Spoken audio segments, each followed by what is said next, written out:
Γεια, είμαι ο Κωνσταντίνος, ήρθα στο Notting Hill και από πίσω μου βρίσκεται η γνωστή μπλε πόρτα, όπου εδώ έμενε ο χαρακτήρας του Hugh Grant στην ταινία Notting Hill. In this small village in the middle of the city, in a house with a blue door that my wife and I bought together before she left me for a man who looked exactly like Harrison Ford. Πάω να τη χτυπήσω.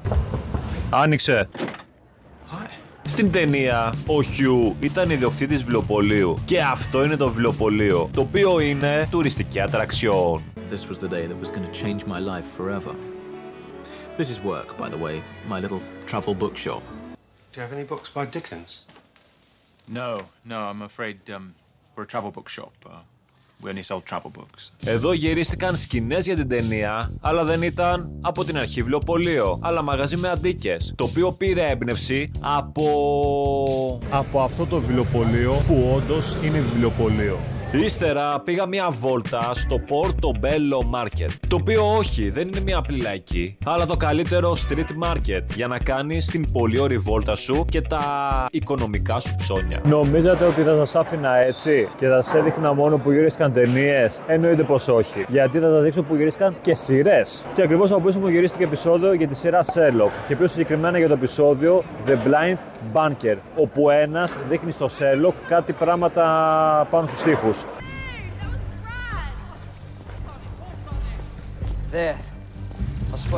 Και στο ίδιο επεισόδιο, ο Sherlock παρέα με τον Dr. Watson περιπλανούνται στους δρόμους της Chinatown και πιο συγκεκριμένα στο Gerrard Street, αναζητώντας το μαγαζί The Lucky Cat. Αυτοί το βρήκαν, εγώ δεν το βρήκα. Ancient number system. Hangzhou. These days only street traders use it.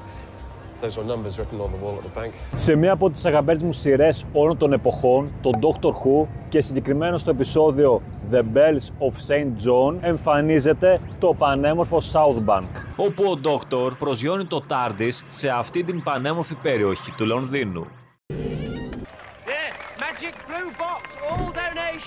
Και εδώ πέρα στο South Bank έχει γυριστεί επίσης σκηνή για την ταινία Agent Cody Banks 2.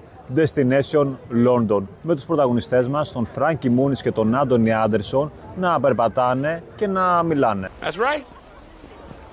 I screwed up on another mission and they send me to this little backwater to teach me a lesson, all right? Και όσοι αναρωτιέστε τι είναι το TARDIS, το TARDIS είναι αυτό ακριβώς που βρίσκεται από πίσω μου και είναι ένα από τα λίγα που υπάρχουν στο Λονδίνο και στο Ηνωμένο Βασίλειο γενικά. Το TARDIS είναι η χρονομηχανή τηλεμεταφοράς του Doctor. Τέλειο, Πάω για ένα ταξιδάκι και έρχομαι. Ύστερα πήρα το μετρό και κατέβηκα στην περίφημη Baker Street. Με το που βγήκα από το μετρό, αντίκρισα το άγαλμα του Sherlock και λίγα μέτρα παραδίπλα ένα μουσείο αφιερωμένο στον Sherlock. Από πίσω μου βρίσκεται η διεύθυνση 221 Baker Street, όπου έμενε στα βιβλία του Sir Arthur Conan Doyle, ο Sherlock Holmes, ακριβώς εδώ πίσω μου. Λίγα μέτρα παραδίπλα ανακάλυψα ένα μαγαζάκι με merch των Beatles, το οποίο είχε πολύ πραγμάτια μέσα. Εγώ πήρα κάλτσες, καθώς είμαι συλλέκτης καλτσών. Σκηνή για τα φιλαράκια έχει γυριστεί στο Westminster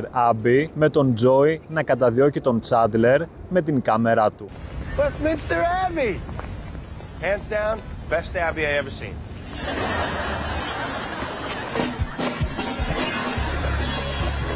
Μία από τις αγαπημένες μου σειρές όλων των εποχών, τα φιλαράκια, έχουν ένα επεισόδιο, το The One with Rose Wedding, το οποίο είναι γυρισμένο εξ ολοκλήρου στο Λονδίνο. London, baby! Μία από τις πιο χαρακτηριστικές και αστείες σκηνές του επεισοδίου έχει γυριστεί εδώ, στην Tower Bridge.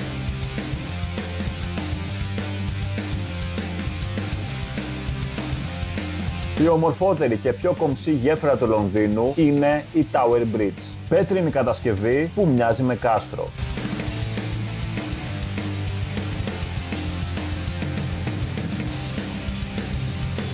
Σχεδόν 40.000 άνθρωποι διασχίζουν την γέφυρα καθημερινά. Για την κατασκευή της γέφυρας χρειάστηκαν 8 χρόνια. Από το 1894 αυτή η γέφυρα είναι από τα κορυφαία αξιοθέατα του Λονδίνου. Η γέφυρα εμφανίζεται στην τελική μάχη ανάμεσα στον Spider-Man και τον Μυστήριο στην ταινία Spider-Man Far From Home.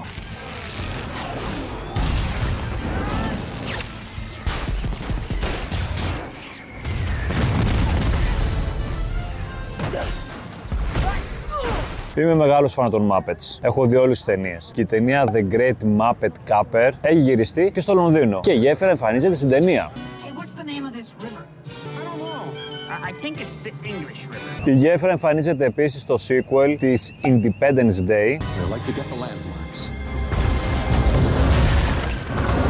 και στο sequel της Μούμιας της Ορθόδοξης με τον Brendan Fraser.